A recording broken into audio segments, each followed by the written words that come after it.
Hey everybody, welcome back to Disturbing Creations DIY. This has been a big project. We are now on to video number 3 of the house upgrade for Windows. So the first video, if you haven't seen that, will be part 1, and that's where we take an old window out. There's a lot of complications in these old windows. They're installed differently, and it depends even who is doing the installation. So there's a lot of upgrades, things you have to change. So if you're at this video and you haven't taken your window out, go down to the link down below.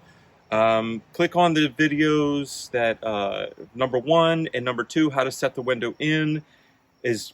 Number 2 is the install, how to cut the vinyl or whatever your siding is, put the window in, put the screws in, caulk it, get everything ready. Now we're into video 3. So video 3 is going to be finishing out the window. And what I mean by that is we're going to do a second caulking, because you don't want to put the caulking on too thick, because when it dries it might come back, it might not dry fast enough, it might drip, and then you have an opening. So I always do a small layer first. I wait a day or maybe 2 depending on the weather, and then I go back and I re-caulk again, just if it needs it, like a little piece here, there's a little opening there, wherever it needs to be. It's worth however much, 10-15 minutes of the time to redo it, because after 20 years you're going to get one little drip, one little drip, one little drip in there, and eventually it will rot out whatever is behind that hole, the wood. If you have wooden windows, it might rot your frame, it could rot the fur or the 2x4s in the house, whatever it is. After we do that, I'm going to redo the caulking. Now I have my saw out. So this is a miter saw. Always wear your PPE. I have a hat on so I don't get any of this plasticky AZAC stuff in my hair. I don't want to get it in my eyes. And I will be wearing ear protection when I'm cutting because this is loud. Now we have brick molding. We're going to put brick molding around the window. So I'm going to show you real quick what the window looks like without the brick molding, and then I'm going to show you one that's already done with the brick molding, and you'll see a humongous difference.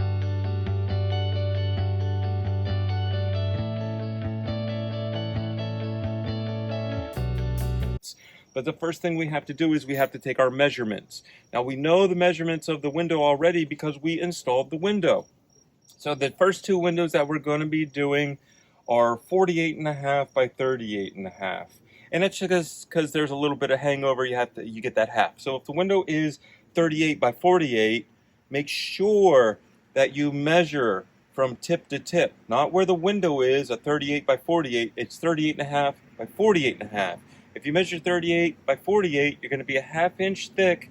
You're not going to be able to come to that 45-degree angle, and it's never going to match. So always remeasure after the window's in to get your proper, perfect measurement. After we get our measurements, what we're going to do is the brick molding usually comes flat. So they just cut it off in lengths here, it comes flat. The first thing I do is I make the 45-degree angle first, and I cut that to where it needs to be. And then I know from the inside to the inside, I need to do my 38 or my 48. So I'm going to go ahead and cut this piece real quick, one piece, and then I'm going to show you how to measure.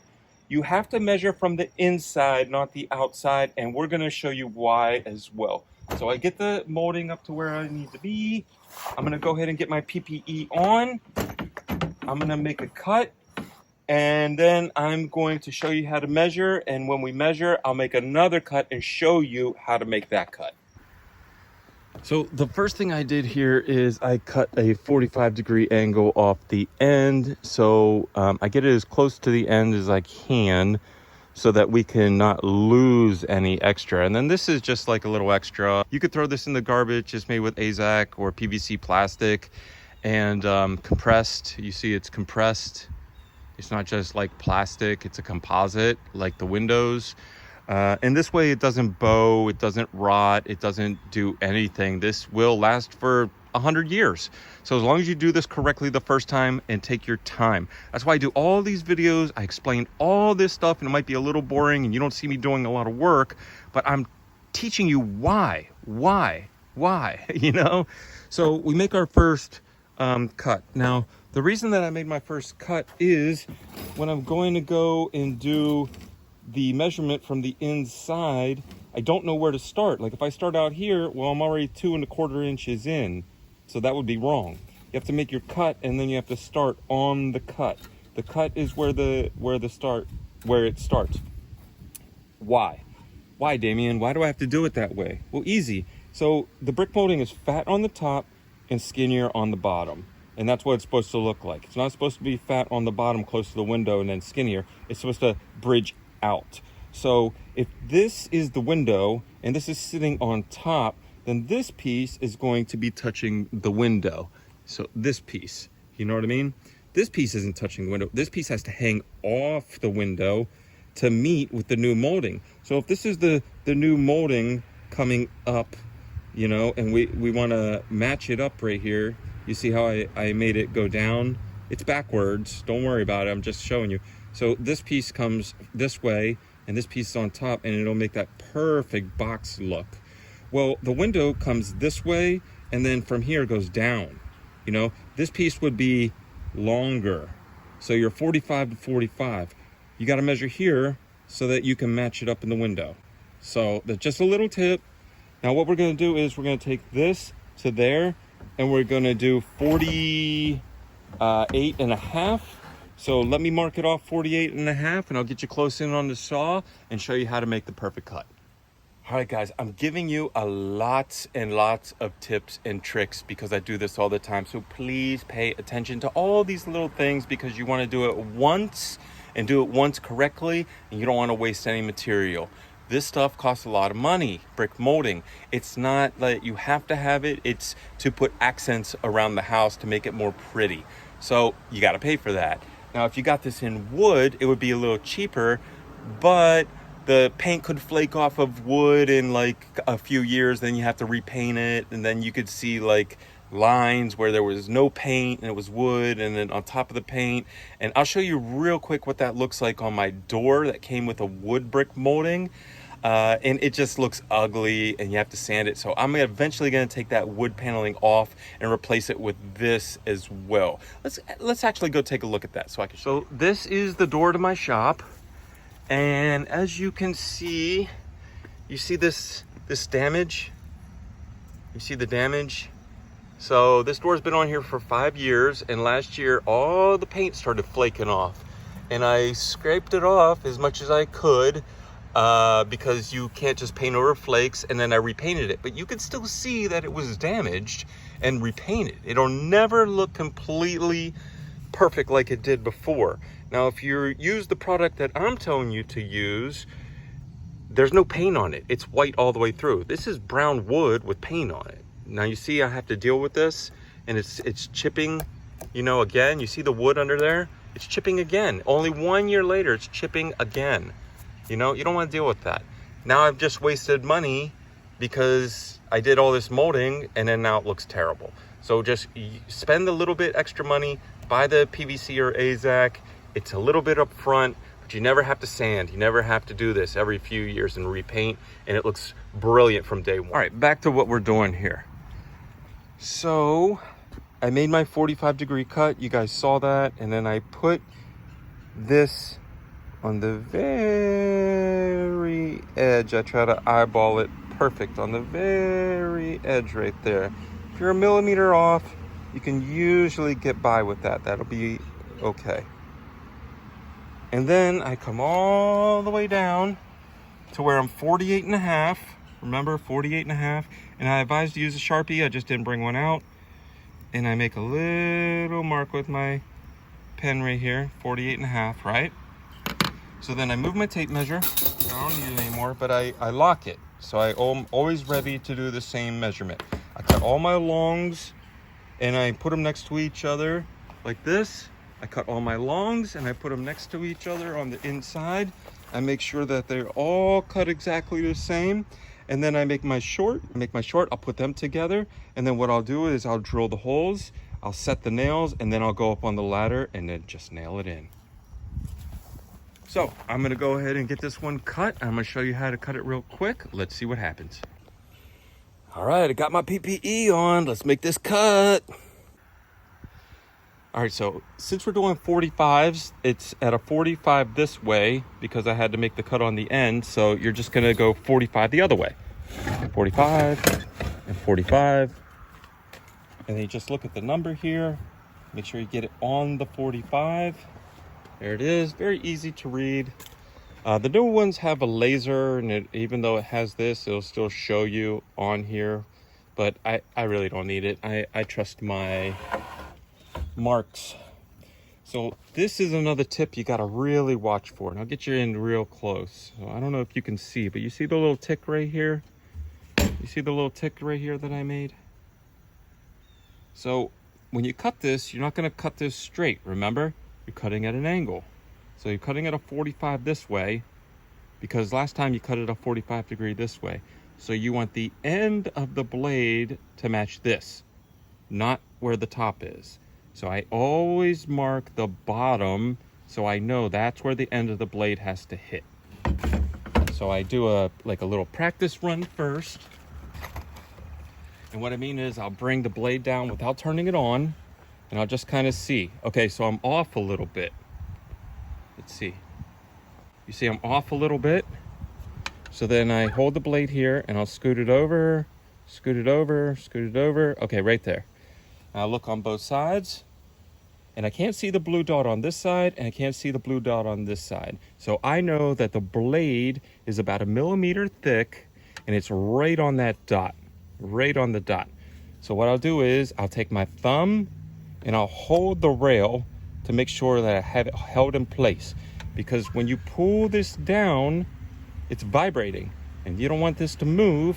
So I will hold the rail, and it keeps your hand away from the blade, you know? So I'm gonna go ahead and hold, and we're all ready. Let's start the action. And boom, just like that. Now, here's another great thing I'm gonna show you. This says 180 teeth. That is a lot. So you see the teeth, how small they are? A wooden might only have 30 teeth or 40 teeth, or like if you're really ripping up like fur and you don't really care about a nice straight edge, might only have like 30 teeth. This has 180 teeth. Now, if you do less teeth than 150, it's gonna rip this, where it's gonna be jagged on the edge. If you have more teeth, like 250, and they're really, really, really small, well, that's for metal. And if you do that, it takes a longer time to cut through. And what you'll do is the heat from the blade will start to melt the AZAC while you're cutting it. And when you move these two pieces apart, you'll see a black right here where it's melting. And you'll smell it, and you might get black on the edge here, and it just kind of ruins it. So make sure you always get the right blade for the right job. And it says plywood and OSB, but I'm telling you, I did a lot of research, and about 180, 170, 160 teeth is the best for a 10-inch. Now, if you have a 14-inch, 180 might still be a little low. So depending on the size, diameter of your blade is the diameter of the teeth. If this was like a 6-inch blade and you were at 180 teeth, the teeth would be so small. You understand what I'm saying? If you're small, then you have less teeth. Don't worry, you'll figure it out. It's very easy. Now that we have this one done, we're gonna go match it up with the rest of the ones that we have, and we're gonna start drilling holes in. All right, so I wanna show you one more trick before we start to drill into these and use the finishing nails to tack them into the fur around our windows. And because everything is so expensive right now, you don't want to lose any material. So we cut this way to cut the good angle on this piece that we took away, but now we have a bad angle on this side. So like I said, if the heavy side is up, then it always goes in, it never goes out. This is wrong. So what you want to do is you want to put this up, and you want to try to find the sweet spot on the back here in the blade to try to get it as close as possible so that you can make the angle the other way and get this little triangle out and not waste. Like, you don't want to do it up here and just cut it and throw that away, because you might need that 3 inches, you know? So we're gonna get it to like right here, as close as we can, without messing up, and then just give it a little run. Now, if you get a perfect triangle, then you've cut it pretty good. And I actually saved these to make squares. So, like, you see what I mean? You can make like if you have 4 of these, it would have a triangle on this side, a triangle on this side, and a triangle on this side, and then it makes like a square. And it's like a nice ornament piece if you were going to put this around something else or some bigger molding. You could reuse these. So I have a bunch of these that I kept, but these it's too much, you know?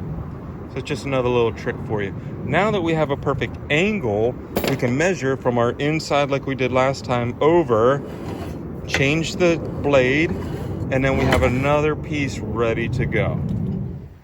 All right, now we're to the next piece of our operation. And since I got all the panels, the pieces cut here in the right angles, what I need to do now is I need to pre-drill the holes and then take the finishing nail and I'm gonna stick them in and tap them all the way through till they get to the other side, but not through the other side, because I want this to lay flat on the wood.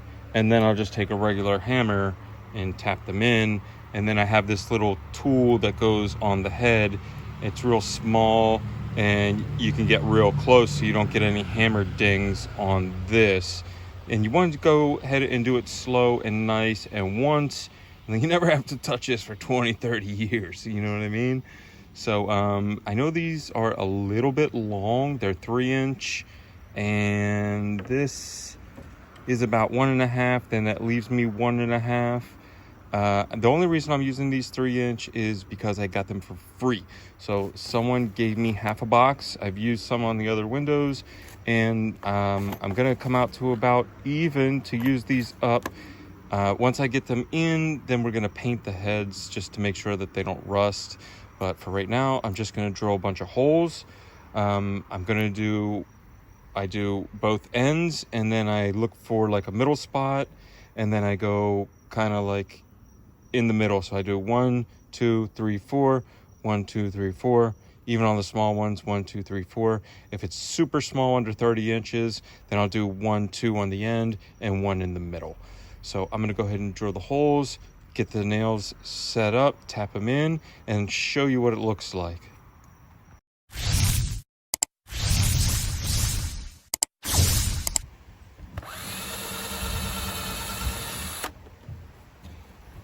Really easy to get through. This is just a wood drill bit.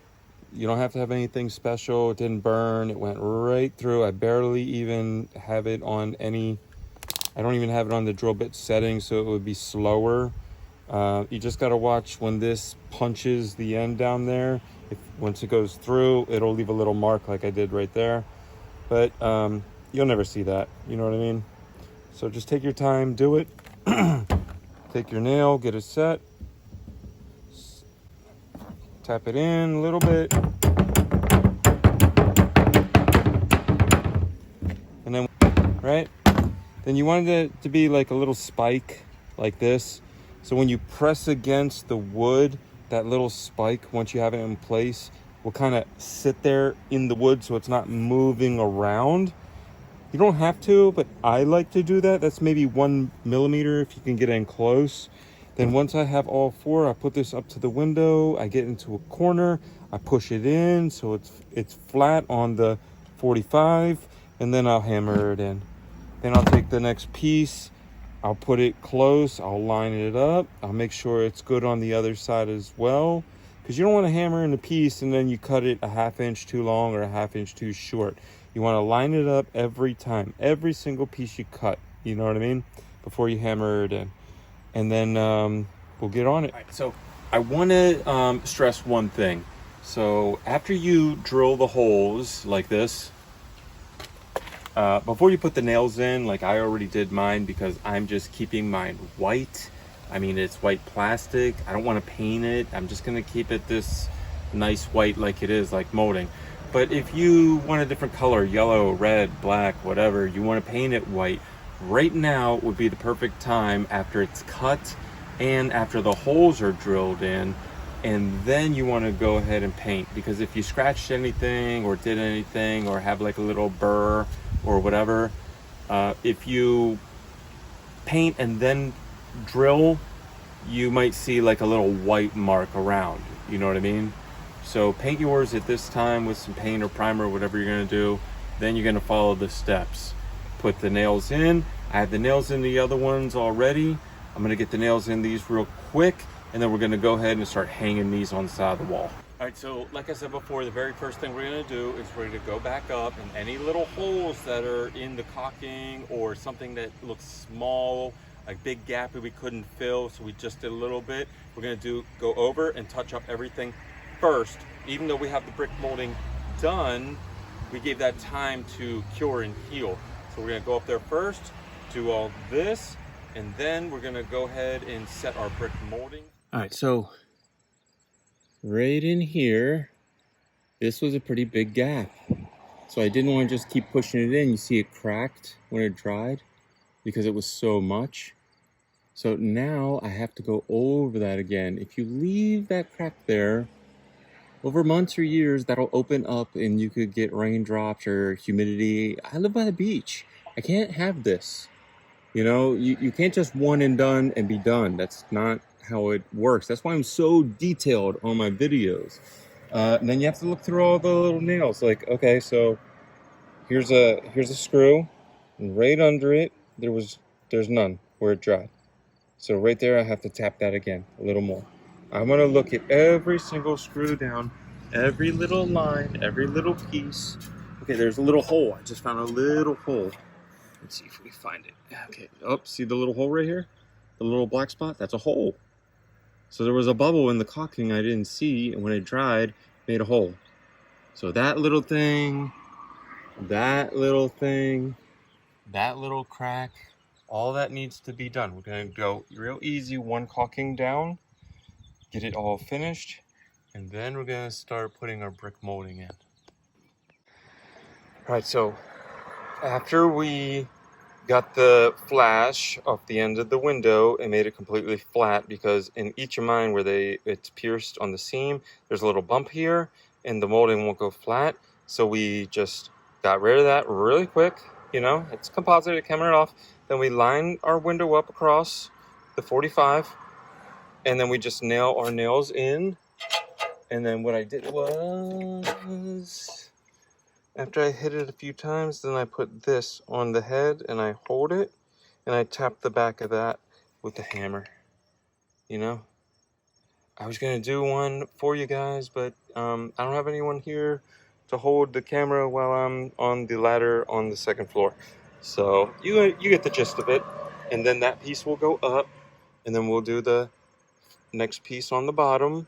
So you don't do the two sides first and then try to fit the piece on the bottom. You do one side, then the top or bottom, and then connect, and then connect. You go, because then everything looks good except for you might have to fix one piece. If you put a piece here and a piece here and there are two up or two down, you might not be able to get the piece to fit in the middle. So always just make a circle connection when you do this.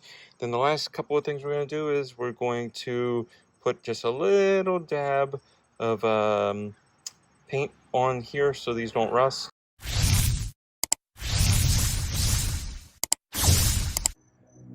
So this is the window completed, but I'm going to show you on the window down here. So what I did was I started by nailing in the one side, and then I butt it up to the bottom, and then I go across the bottom, and then I do this side, and then I do the top. And if you come across a spot on your last piece that doesn't really fit, then you can use a little bit of white caulking, paintable, if you're going to be painting. So I'm not painting, so I'm just using regular outside caulking. It's white, it blended in that little tiny gap that was right there, you know. But make sure you get paintable caulking if you're going to paint this another color. These ones I already had done, but I can't get on the ladder and really show you guys. Just wanted to show you what it looks like now, you know? It really makes the house look so much different.